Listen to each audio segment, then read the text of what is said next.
Gloria al Señor. ¿Están ahí? Sí, están ahí, ya. Han llegado algunos para estos temas que son tan importantes. El templo debe estar llenito, llenito de verdad, porque estamos hablando, y a mí me ha tocado hablar de el amor al enemigo. ¿Cuántos aman a sus enemigos? Levanten la mano, no, manténganla ahí nomás. No sufran, no sufran. Difícil es amar al enemigo y hacer sentido de amor por el enemigo. Y una de las bases de amor por el enemigo es el perdón. Si no hay perdón, esa amistad, ese cariño, ese sentimiento con el enemigo es solo palabra, es solo boca, es solo para reflejar que yo puedo ser una persona medianamente buena.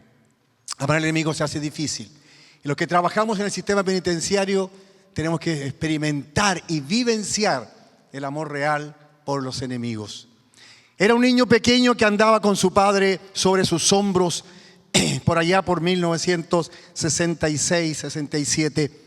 Y este niño pasaba por unas paredes grandes, tremendas, vetustas, antiguas, enmohecidas dentro de la ciudad donde vivía. Y le decía al papá: papito, ¿qué es eso, ese muro? ¿Qué hay detrás de esos muros? Y el papá le contestaba: detrás de esos muros está la soledad, la amargura, la depresión, está la delincuencia, está la violencia, están las personas malas. Detrás de esos muros la sociedad esconde la basura humana que piensa tener dentro de su propia comunidad.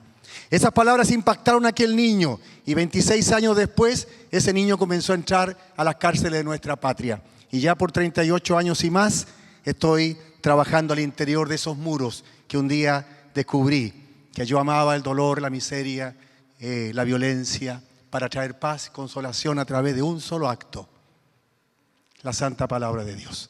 Este es nuestro acto que debemos llevar a las cárceles en una atención integral al ser humano. Ahora la pregunta es: ¿tú perdonarías? Alguien me pregunta a mí, me dice: pastor, ¿usted a su enemigo lo mandaría preso? Jamás. Ni a mi peor enemigo mandaría preso. Dejaría que la justicia de Dios se encargase. Si él llega preso por la justicia de Dios, es problema de él. Pero yo en lo personal no lo mandaría preso.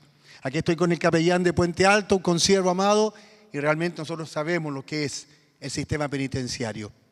Y aunque en Chile tenemos medianamente un sistema bueno comparado con otros países del mundo, la verdad es que ni aún así lo mandaría preso.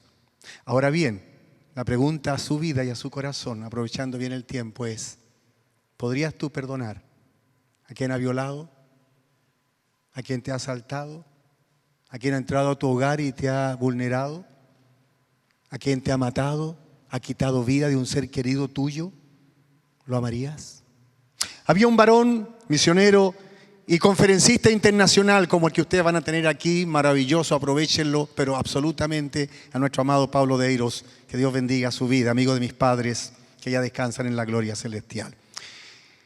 Este misionero del cual le hablo es una historia real, no voy a dar el nombre de él, pero este hombre era argentino también, y cuando era joven, a los 17 años, tenía un hermano que amaba entrañablemente. Esos hermanos que son la figura, el hermano mayor, su figura era todo, era una persona que lo tenía ahí como para realmente abrazarlo todos los días.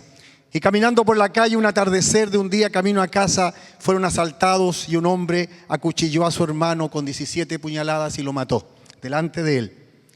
Y este chico quedó frustrado, amargado, herido, terriblemente mal.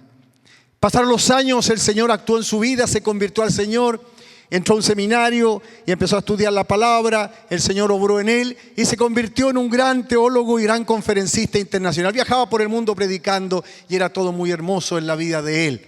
Recuerdo a su hermano, ya era un recuerdo no olvidado, pero un recuerdo que podía manejar según lo que él creía. Y empezó a predicar en las cárceles de otras ciudades del mundo. Lo invitaban: hay un sistema carcelario, vamos a predicar. Y él predicaba, hacía el llamado, la gente venía, se arrodillaba, él bajaba, abrazaba, amaba y entendía que el amor de Dios sobrepasa toda situación, aún las más imposibles. Hasta que llegó a Buenos Aires, su tierra, su país, su ciudad, y fue invitado a predicar a una de las grandes cárceles de Buenos Aires, una cárcel difícil, tremenda, muy fuerte a la que yo he podido estar. Y él llegó a predicar ahí. Y había muchos pastores con él que fueron a esta campaña. Estaba lleno ese patio de internos, usuarios, presos. Y él hizo el llamado y la gente pasó al frente. Y había uno que estaba ahí de pie. Y él bajó a ellos con los pastores y empezaron a abrazar a los que estaban de rodillas y los levantaban, los contenían, les hablaban del amor de Dios y le decían yo te amo, y lo abrazaban, los presos lloraban. Era un tiempo de emoción, un tiempo maravilloso. Pero había un preso de pie que estaba, si bien es cierto, adelante, pero de pie. Y miraba a este varón y lo esperaba y lo esperó, fue abrazado por otro, pero esperaba a ese varón. Hasta que el misionero pastor, conferencista internacional, hombre de Dios, llegó frente a él. Y él lo miró y le dijo, hola, le dice, hola, ¿usted me ama? Preguntó el preso. Y este pastor, con toda la energía pastoral que tenemos los que trabajamos en el sistema, que él le dijo, por supuesto que te amo. Y lo abrazó. Y cuando lo tenía abrazado, él le dijo al oído, ¿y aún me amaría sabiendo que yo soy el asesino de su hermano? Lo tira hacia atrás y queda mirándolo. Y por segundos esas dos caras se juntaron. Y por segundo decía el conferencista en su testimonio precioso que él se cuestionó todo su liderazgo, todo su ministerio. En segundos tenía frente a sí al hombre que le había quitado a su mejor amigo, su hermano, y con muchas puñaladas, que no lo conocía y ahí lo tenía. Y de pronto él sintió la gracia preciosa del Espíritu de Dios sobre él, sobre este siervo. Y ya no cuestionó el amor de Dios. Y lo abrazó y le dijo al oído, sí, por supuesto que te amo. Y él preguntó, ¿por qué puedes amar a tu enemigo? Y él dijo, porque Dios me ha amado a mí.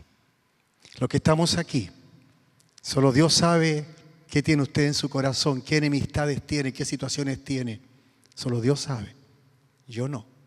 A veces estamos frente a un enemigo, sentado al lado de él o de ella, y sonreímos, y por dentro estamos pensando mil cosas destructivas. Si usted quiere realmente entender el perdón de Dios, ame a sus enemigos, como el Señor le amó a usted un día. ¿Sabe?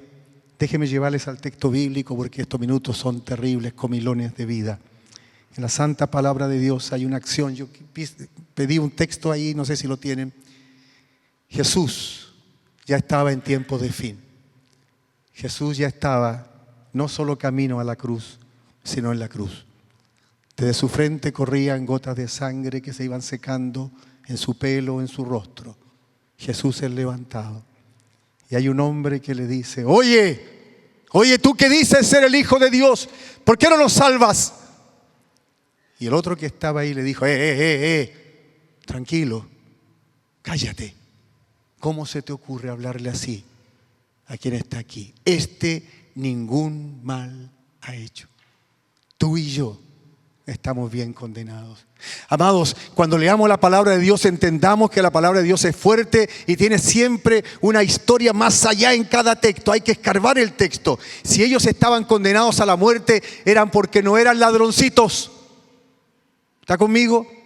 No eran personitas que andaban robando aritos o arrancando por la calle o chorros. No. Eran asesinos, violadores, personas nefastas para la sociedad. Por eso estaban condenadas a muerte. Y la peor muerte que existía en aquel tiempo era muerte de cruz. Y ahí había un inocente llamado Jesús. Y sobre él fija los ojos y le dice, oiga amigo, compañero de muerte, compañero de cruz, acuérdate de mí cuando vengas en tu gloria. Jesús le dijo, pero tú me aceptaste, tú fuiste a una clase de doctrinas, tú te bautizaste, tú te hiciste miembro de la iglesia, tú... No, Jesús lo miró y con esa mirada compasiva que tuvo por ti y por mí, le dijo, hoy, no mañana, hoy estarás conmigo en el paraíso. Un preso inauguró el paraíso de Dios. Aleluya. Esa noche. Amados míos, si usted quiere entender el amor hacia los enemigos, tiene que entender el perdón de Dios. Y el perdón de Dios cubrirá. A ver, los bíblicos, cubrirá multitud de pecados. ¿Quiénes somos nosotros para condenar? Si el Señor a nosotros un día nos perdonó. Yo vine con esta instancia. No trabajamos así en las cárceles porque tratamos de tener más cercanía con los internos. Pero cuando un interno, un preso, entiende que Dios le ama, puede transformar sus vidas tremendamente y volver a reinsertarse en la sociedad. Y no solo aquello, sino volver a servir a Dios con todas sus fuerzas. Tenemos capellanes que son ex internos. Tenemos cientos de pastores que son ex internos. Tenemos familias recuperadas enteras, casamientos de personas que convivían, reconocimiento de niños, de hijos, porque realmente mi Cristo preso, mi Cristo preso, mi Cristo preso está transformando al cautivo. Que Dios nos bendiga. Me quedan 4 minutos porque sé hacer lo que hay que hacer. Bendiciones para todos ustedes y ya conversaremos si hay alguna pregunta. Paz de Dios. Amén.